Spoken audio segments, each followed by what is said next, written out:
Bom dia, povo de Deus, a paz do Senhor. Hoje o nosso programa está com a cara um pouco mais séria. Como assim, Rainha, a cara um pouco mais séria? Eu vou explicar. Não sai daí, está no ar o seu programa, Sua Vida, Nossa Missão.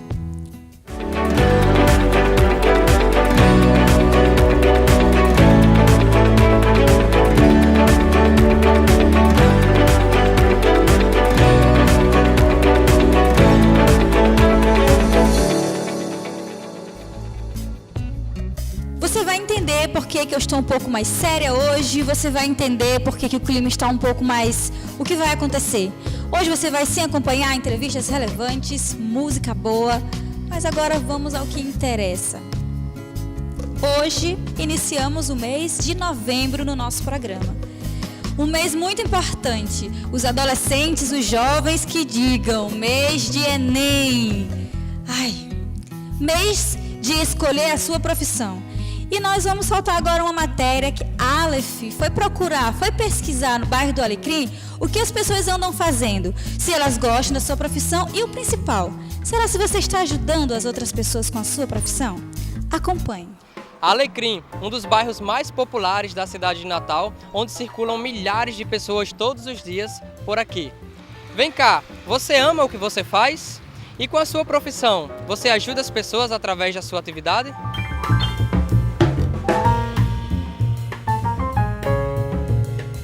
Estamos aqui agora com o Flávio Ranieri, ele é comerciante aqui no Alecrim há mais ou menos 1 ano e 3 meses e nós iremos saber dele algumas coisas que nós preparamos.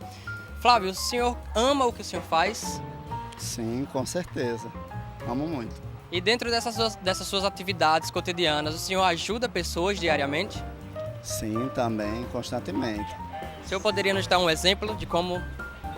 Sempre alguém está passando aqui pedindo uma informação, né? Onde é a Caixa Econômica, onde é o Banco do Brasil, onde é tal loja, e a gente sempre está informando, né? Quando eu sei onde é, eu informo, né? Através das atividades dele, ele faz mais do que vender, ele ajuda pessoas com informações que elas precisam.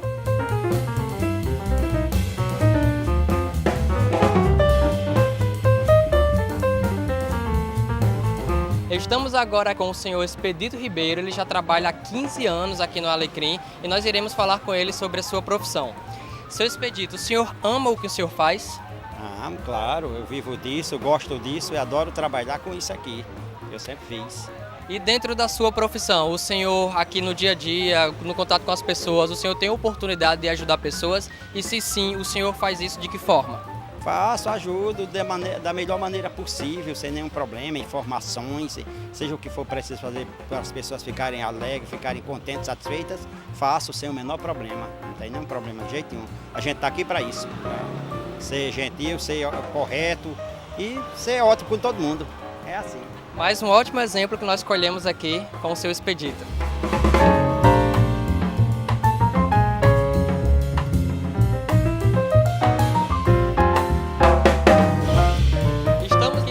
Com o André e o G. Anderson trabalham aqui no Alecrim por volta de 5 anos e nós iremos ver as opiniões deles em relação à nossa matéria. André, você ama o que você faz aqui no Alecrim? Gosto sim, né? Que é o meu meio de vida, né? E melhor do que estar sem fazer nada, né? Em casa, relaxado, igual muitos aí que não tá nem aí pra vida. Tô ganhando meu dinheirinho, o pouco que eu ganho é muito, né? E o muito sem Deus é nada, né? E dentro da sua atividade cotidiana, me dá um exemplo de como você ajuda as pessoas aqui no Alecrim, que eu creio que você tem contato com muita pessoa todos os dias aqui. De várias formas, né? Porque muitas vezes passa aqui gente aqui idosa que cai aqui, escorrega aqui quando tá chovendo.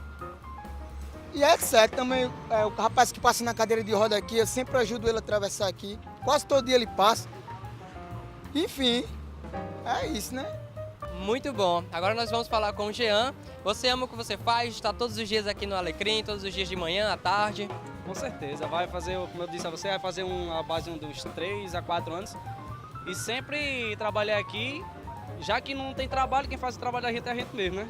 Então, caso não adianta a gente lá em casa parar, como muitas pessoas, como ele citou já, né? Então, quem não faz trabalho, ou quem não tem trabalho, a gente mesmo faz o nosso trabalho.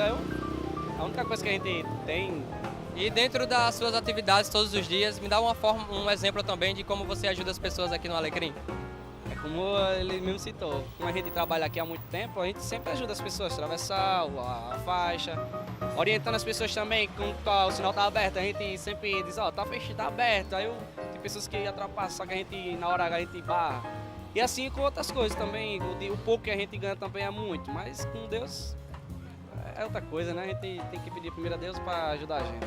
Ótimos exemplos nós escolhemos aqui agora com ele. Se você estiver com sede, vem aqui no André que ele comercializa água. E se vocês estiverem precisando de meia, olha só, o Jean Anderson também faz isso para vocês, tá? É isso aí, Rayane, agora é com você.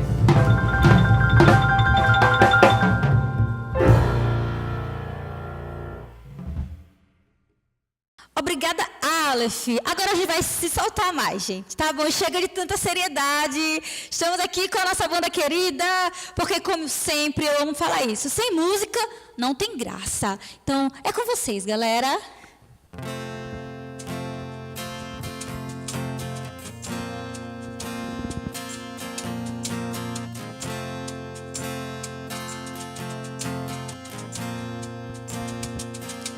Um dia a gente aprende a confiar em um Deus que faz milagres, que ouve a nossa oração, que se faz presente aqui.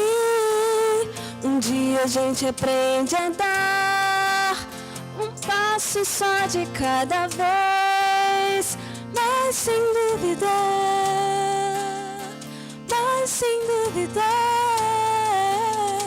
que Ele continua sendo bom, Ele continua sendo Deus, Ele continua sendo bom, Ele continua sendo Deus.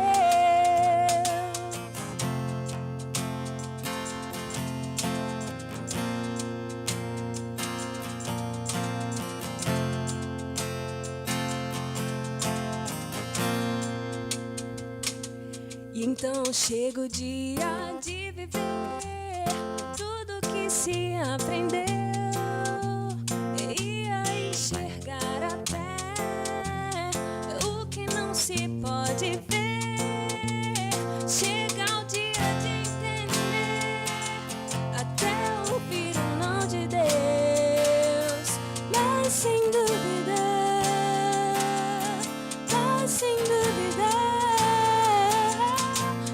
continua sendo bom, Ele continua sendo Deus, Ele continua sendo bom, Ele continua sendo Deus, Ele continua sendo bom, Ele continua sendo Deus, Ele continua sendo bom, Ele continua.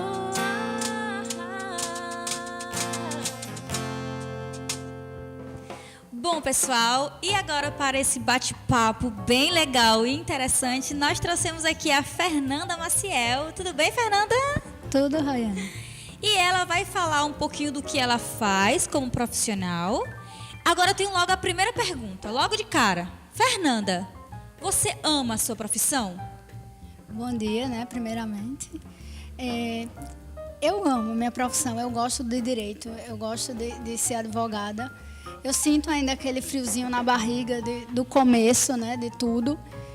Mas não é o que eu quero para o futuro, mais além. Eu quero concurso público, eu sou pós-graduada em perícia criminal e ciências forenses e eu quero seguir para essa linha. Que interessante, o direito é coisa forte, né? Agora, Fernanda, fala para quem está em casa, como você pode ajudar ou se você já ajuda as pessoas na sua profissão? Bem, eu atendo numa comunitária, num local que atende a justiça gratuita, que é baseado na lei 1060/50, que é justamente para levar o judiciário para quem não tem como pagar, inclusive advogado e custas judiciais. Ai, que e bom. aqui, inclusive aqui na igreja, a gente tem um projeto, toda terça-feira às 2h30 a gente tinha atendimento, só que nesse segundo semestre a gente teve que suspender, porém a gente vai retornar. Muito bom, muito interessante poder levar essas pessoas que não têm condições, né? E Fernanda, eu acredito que toda profissão tem seus desafios, desde o início, lá nos estudos, até a hora de atuar. Então, para você, conta para a galera que está em casa quais foram os seus desafios, ou quais são ainda. Bem, assim, começou na graduação, que é muita coisa para estudar, muita coisa para ler. E assim, é muito estudo. Eu já fiquei 72 horas sem dormir para poder entregar trabalho, para estudar, estágio. É complicado estágio hoje em dia, porque a concorrência é muita. E assim, a gente vive de prazo, né? O prazo é o que é o mais complicado para a nossa vida. E o PJE, que é a ferramenta do nosso trabalho, ela é falha ainda. Então, assim, é bem complicadinho, mas é assim... No final, quando sai uma liminar favorável, uma pessoa...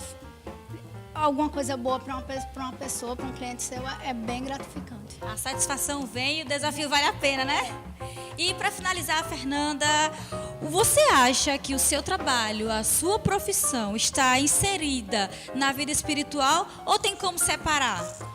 Bem, eu acho que não tem como separar, não. Nós somos o templo do Espírito Santo. Então, onde a gente entrar, a palavra de Deus, a nossa vida tem que ser testemunho, independente de onde a gente trabalhar, independente do que a gente fizer. A palavra de Deus é bem clara em relação a isso, e onde você pisar, você tem que ser sal e luz. Muito bem, muito obrigada, Fernanda, que Deus continue te abençoando na sua profissão, que você continue sendo realizada. Amém. Muito obrigada. Então, que interessante, pessoal, vocês ouviram da Fernanda. E eu sei que é difícil essa fase de escolher profissões, mas faça melhor, ore, entregue a Deus, Ele vai lhe orientar para você servir na sua profissão. E agora nós vamos para o intervalo, mas não sai daí, que na volta tem aquele quadro maravilhoso, super relevante, Conversas e Controvérsias com o pastor Marcos Andrade. Já, já. Muito bom dia, estamos de volta com o nosso bloco de entrevistas do nosso programa Sua Vida, Nossa Missão. E nesta manhã recebemos em nossos estúdios o pastor Sérgio Queiroz, da Cidade Viva, que está aqui palestrando no Congresso da Aleph. Muito bom dia, pastor. Bom dia, Seja querido. Bem-vindo. Obrigado. É um prazer recebê-lo conosco. Prazer todo meu. E queremos bater um papo sobre a sua temática de hoje, que é a temática da liderança transformadora. O que é liderança transformadora na cosmovisão cristã? A liderança transformadora na cosmovisão cristã, ela, antes de mais nada, entende-se como um instrumento e não como a essência do que se precisa fazer. Ele é um instrumento, ele é o líder transformador na cosmovisão cristã.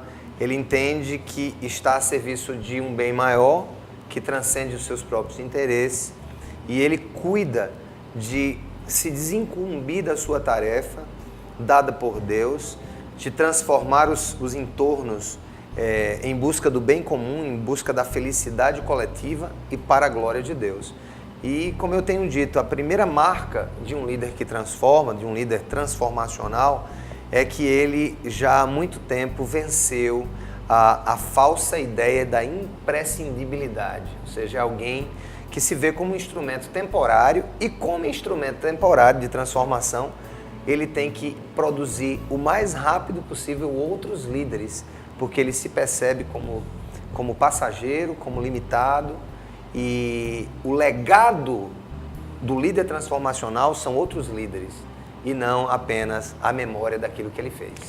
Deixa eu colocar uma coisa aqui, e aí até esperando a sua correção, mas esse discurso que você traz é um discurso no qual eu acredito, mas isso faz parte do dia a dia da comunidade cristã de uma forma geral, ou isso acaba sendo um ponto fora da curva?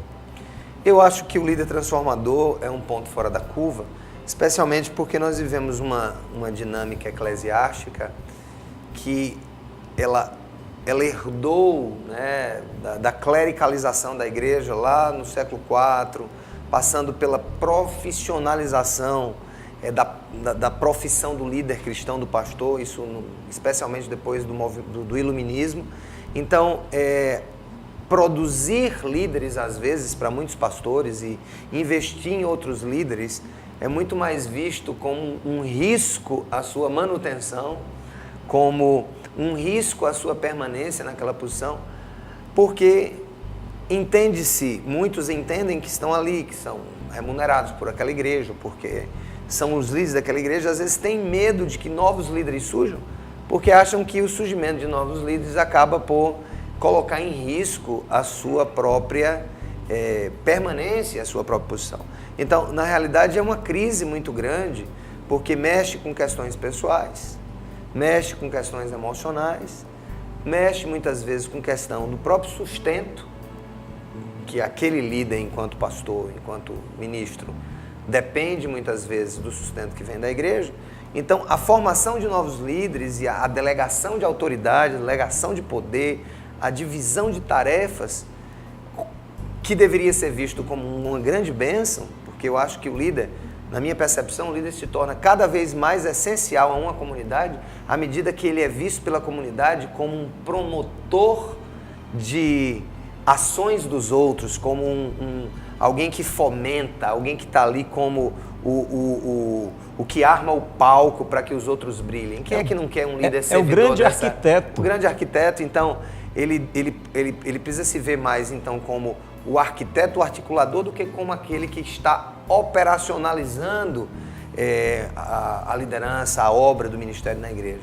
Então, isso é bem complexo, mas o fato é o seguinte: não dá para ser um líder que transforma contextos preocupando-se com a manutenção, com a reputação e com a permanência. Eu assisti sua palestra hoje, eu vou fazer uma pergunta, meio provocativa. Essa ideia do líder transformador nessa cosmovisão não é querer secularizar a igreja? Pois é interessante. A própria palavra secularização é uma palavra que não vem do calendário teológico, né? Isso, a ideia de, por exemplo, trabalho secular, trabalho sagrado, isso não é uma terminologia bíblica, você não vai encontrar nem no Velho nem no Novo Testamento. Isso é muito mais uma construção de movimentos filosóficos, especialmente quando, por exemplo, no pós-iluminismo, o iluminismo tira as igrejas das faculdades, assim, o lugar de pastor e de igreja é com as questões espirituais e nós vamos tomar conta das questões seculares. A ideia do discurso secular e sagrado, na realidade, funciona como a privatização de uma responsabilidade que deveria ser também pública. E mais, tudo que é bom na administração, na medicina, na psicologia, na tecnologia em geral, é obra de Deus, né? O apóstolo Tiago diz que toda boa dádiva, todo dom perfeito procede do Pai das luzes.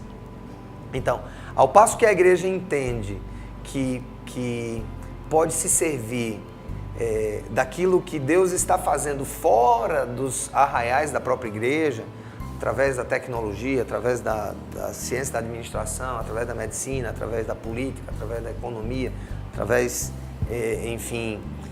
da própria mídia e da própria arte, a igreja se serve desse arsenal de dádivas, né? E ela passa a ministrar sem essa perspectiva de que só pode operar no campo privado, dentro das quatro paredes de um templo. Muito obrigado pela sua participação no nosso programa, pastor Sérgio. Foi um prazer recebê-lo conosco. Quero agradecer a você pela audiência e convidá-lo a estar conosco no próximo sábado, às 7h30 da manhã, na Band Natal. Graça e paz, meus queridos, da parte daquele que é, que era e que há de vir. É um privilégio para nós, nesta manhã, entrarmos em seu lar, em sua casa. Que você e toda a sua família sejam ricamente abençoados neste dia, feito pelo Deus Todo-Poderoso. Que o nome do Senhor seja glorificado na sua vida, no seu lar, na sua família. Nós estamos com a palavra de Deus em nossas mãos, a única regra de fé e prática do verdadeiro cristão. E nós queremos ler 2 versículos da palavra de Deus, que se encontra em Hebreus capítulo 4, versículos 12 e 13. Porque a palavra de Deus é viva e eficaz, e mais cortante do que qualquer espada de 2 gumes, e penetra até ao ponto de dividir alma e espírito, juntas e medulas, e é apta para discernir os pensamentos e propósitos do coração. E não há criatura que não seja manifesta na sua presença. Pelo contrário, todas as coisas estão descobertas e patentes aos olhos de Deus, aos olhos daquele a quem temos de prestar contas. Esta afirmação gloriosa de que a palavra é viva, é algo extraordinário. E por que esta palavra é viva? No livro de Apocalipse, capítulo 19, versículo 13, está escrito que Jesus Cristo é a palavra. Por isso que ela é viva. Por isso a afirmação em Hebreus 4:12, a palavra é viva. E se esta palavra é viva, sendo ela viva, ela concede a vida que é Jesus.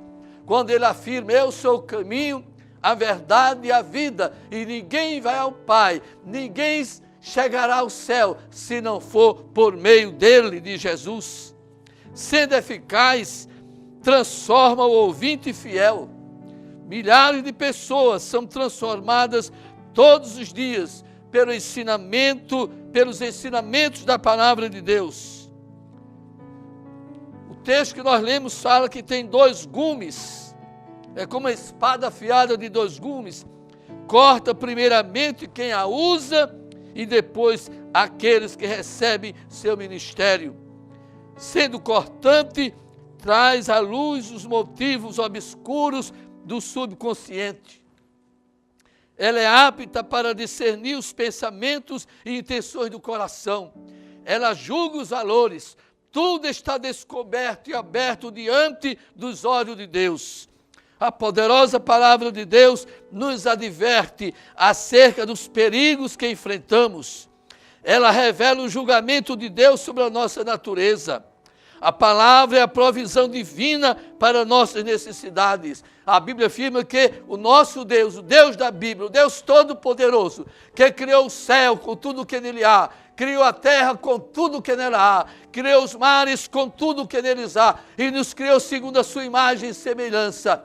Esta afirmação gloriosa mostra que Ele é o Deus que supre cada uma das nossas necessidades. Em Mateus 24:35, Jesus afirma, passará o céu e a terra, porém as minhas palavras não passarão. No livro do Apocalipse 1:3, o Cristo glorificado afirma que bem-aventurados, mais que felizes, aqueles que leem e aqueles que ouvem as palavras da profecia e guardam as coisas nela escritas, pois o tempo está próximo. O livro do Apocalipse trata do triunfo de Jesus e da sua igreja. Louvado seja o nome do Senhor Jesus.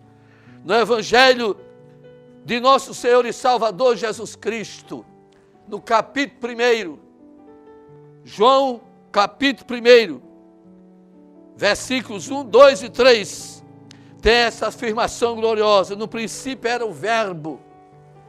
Jesus Cristo é o Verbo de Deus, é o Logos de Deus, a inteligência de Deus.